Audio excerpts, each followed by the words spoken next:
പ്രത്യേക തണുപ്പ് തന്നെ കേട്ടോ അതിനകത്ത്.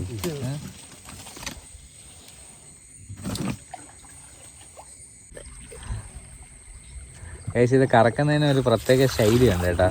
ഇത് തുഴ കറക്കണമെന്ന് പറഞ്ഞു കഴിഞ്ഞാൽ അതിനൊരു പ്രത്യേക രീതിയിലാണ് കറക്കേണ്ടത്. ഒരു കറക്കി വേണം കറക്കാം, ഇല്ലെങ്കിൽ ഇത് കുട്ടായിരുന്ന് കറക്കും. ഒരു കാട്ടാനകൾ നീന്തി വരുന്ന റൂട്ടാണിത്. ഗൈസ് നമുക്ക് ടിക്കറ്റ് കിട്ടിയിട്ടുണ്ട് 400 രൂപ. ലൈഫ് ജാക്കറ്റ് ഇട്ട് മാത്രമേ നമ്മൾ ബോട്ടിൽ കയറാവൂ. ഗൈസ് നമ്മളങ്ങനെ കയറാൻ പോവാണ്.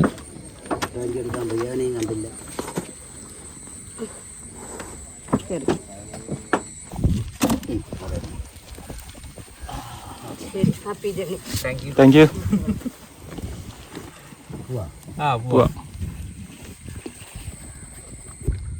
അവന് നല്ല ആഴമുണ്ടോ? നല്ല ആഴമുണ്ട്. എത്ര ആഴം കാണും? ഇവിടെയൊക്കെ ഒരു 25 മുകളിലോട്ടുണ്ട്. 25 അടിയാ? 25 അടിക്ക് മുകളിലോട്ടുണ്ട്. 25 ഇവിടെ അല്ലേ?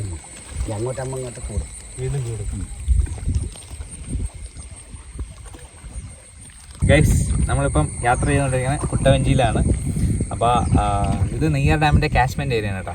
അത്യാവശ്യം നല്ല ആഴമുള്ള പ്രദേശത്തൂടെയാണ് നമ്മളിപ്പം യാത്ര ചെയ്തുകൊണ്ടിരിക്കുന്നത്.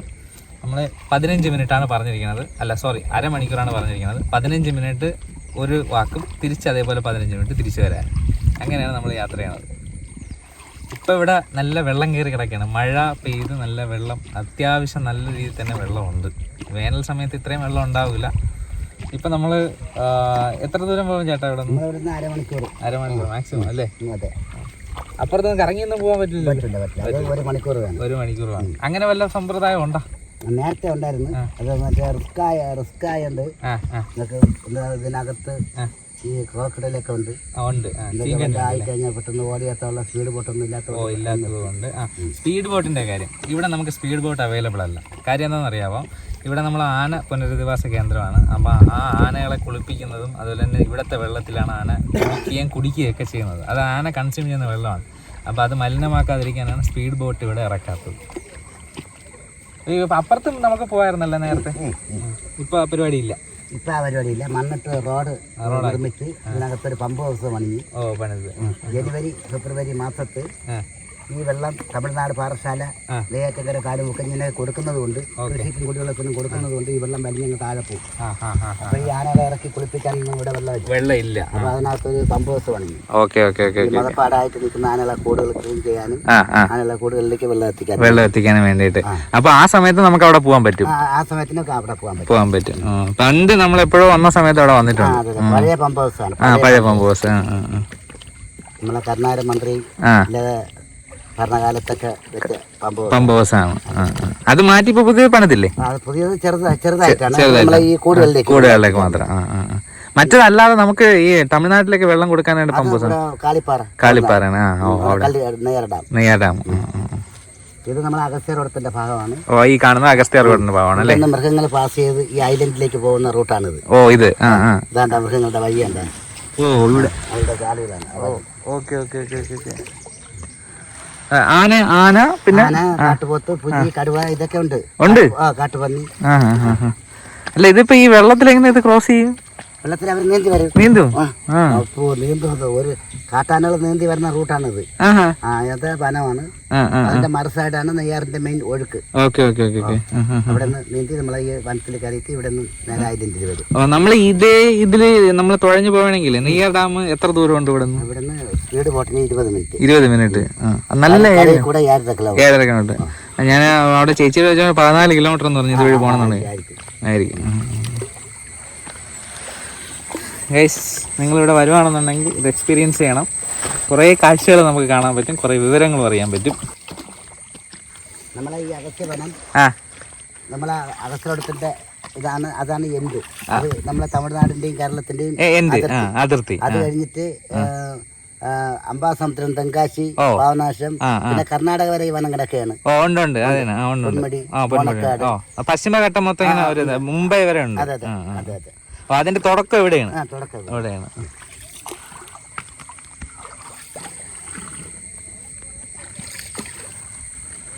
നമ്മള് തുഴഞ്ഞത് ഒരു ചെറിയ കാട്ടിനകത്തേക്ക്.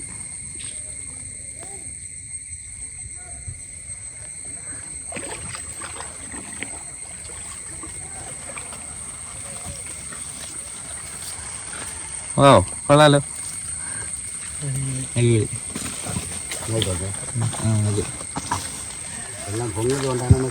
ഇവിടെ കയറാൻ പറ്റിയത് അല്ലേ? പുറത്ത് നല്ല ചൂടാണ്, പക്ഷെ അകത്ത് കയറിയപ്പോൾ നല്ല തണുപ്പാ. വല്ലാത്തൊരു ഫീലാണ്. ഇത് കാടാണ് കേട്ടാ, ഐലൻഡ്. ഇത് അത്യാവശ്യം ദൂരം നടക്കാനില്ലായിരുന്നു, അരമണിക്കൂർ നടക്കാം. അവിടെ കയറ്റി വിടൂല. അഗസ്ത്യ വനത്തിൽ നിന്ന് യാതൊരു മൃഗങ്ങളാണ് ഈ ഐലൻഡിൽ കയറി നിൽക്കുന്നതെന്ന് അറിയാൻ പറ്റൂല. ഓ, നമുക്ക് അറിയാൻ പറ്റൂല. രാത്രി കാലങ്ങളിലൊക്കെ ചിലപ്പോ വന്ന് നിൽക്കും. അപ്പൊ അതുകൊണ്ട് ഇവിടെ നിന്ന് ഇതിനകത്ത് ഈ ആനകളെ കുളിപ്പിക്കുന്ന സമയത്ത് മാത്രമേ കൊണ്ടുപോകുള്ളൂ. അത് ജനുവരി ഫെബ്രുവരി മാസം. ആ സമയത്ത് അങ്ങനെ കാണാൻ വഴിയില്ല.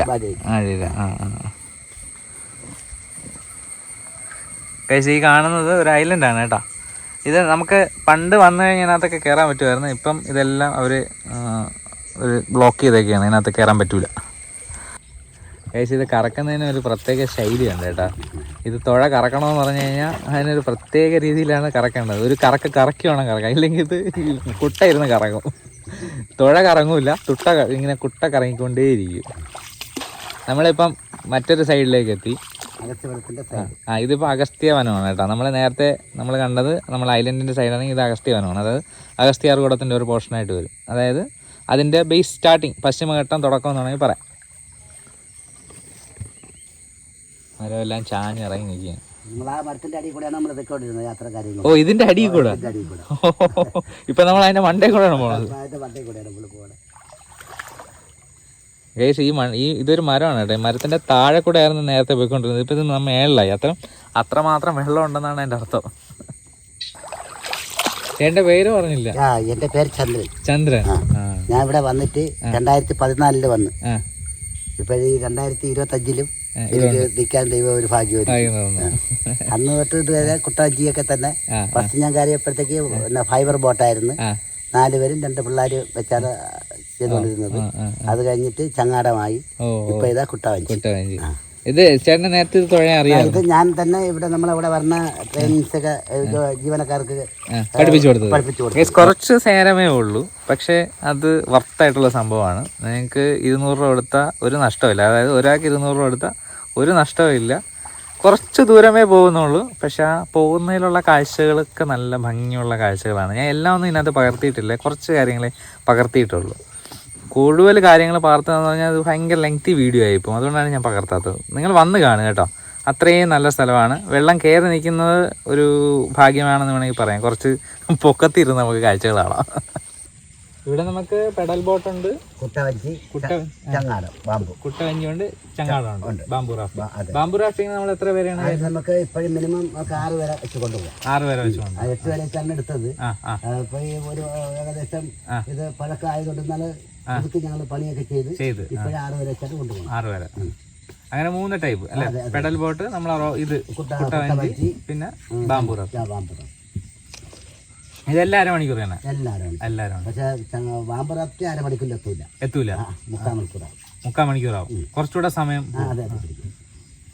അത് താഴ്ന്ന മറിഞ്ഞൊന്നും പോകില്ല, നല്ല സേഫ്റ്റി. ഇതാ നമ്മളിത് മരത്തിന്റെ സൈഡിൽ നിന്ന് നമ്മളിത് അകത്തേക്ക് ഇറങ്ങി. വീണ്ടും നമ്മൾ പുറത്തിറങ്ങി നമ്മൾ ഒരു റൗണ്ട് കറങ്ങും. ഈ കുട്ടവഞ്ചി കൊണ്ടുവന്നതാണ് അത് കർണാടക.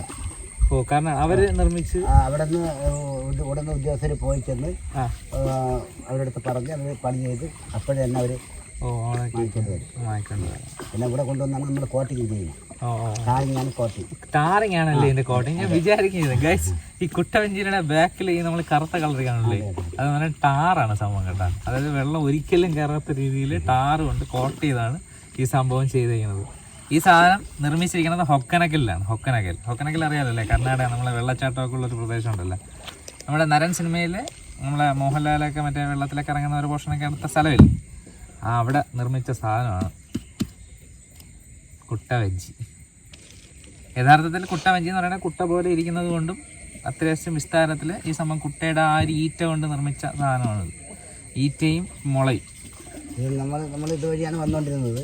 അപ്പൊ ഇത് ഇവിടെ ഒരു മരം ഒടിഞ്ഞു വീഴുന്നത് കൊണ്ട് പറ്റൂല, സഞ്ചാരപാത മുടങ്ങി. ഇപ്പൊ വെള്ളം കയറിയത് കൊണ്ട് രക്ഷപ്പെട്ടു.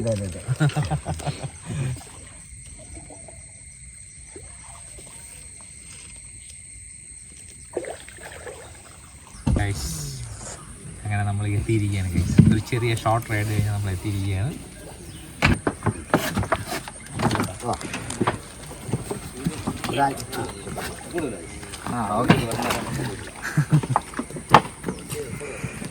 അടിപൊളിയായിരുന്നു, അടിപൊളി. അപ്പൊ എങ്ങനെയുണ്ടായിരുന്നു വീഡിയോ? കൊള്ളായിരുന്നോ? അത്യാവശ്യം നല്ലൊരു ട്രിപ്പ് അല്ലായിരുന്നോ? അതായത് അത്യാവശ്യം എന്താ പറയണ, നമുക്ക് ശാന്തമായിട്ട് യാത്ര ചെയ്യാനും അതുപോലെ തന്നെ സൗന്ദര്യമുള്ള ഒരുപാട് കാര്യങ്ങൾ കാണാനും പറ്റിയ ഒരു സ്ഥലമല്ലായിരുന്നു കോട്ടൂര്. അപ്പോൾ ഈ വീഡിയോ നിങ്ങൾക്ക് ഇഷ്ടപ്പെട്ടെങ്കിൽ തീർച്ചയായിട്ടും ലൈക്ക് ചെയ്യണം, ഷെയർ ചെയ്യണം, സബ്സ്ക്രൈബ് ചെയ്യണം. To the next time, this is Anand Nair. Tata, bye by.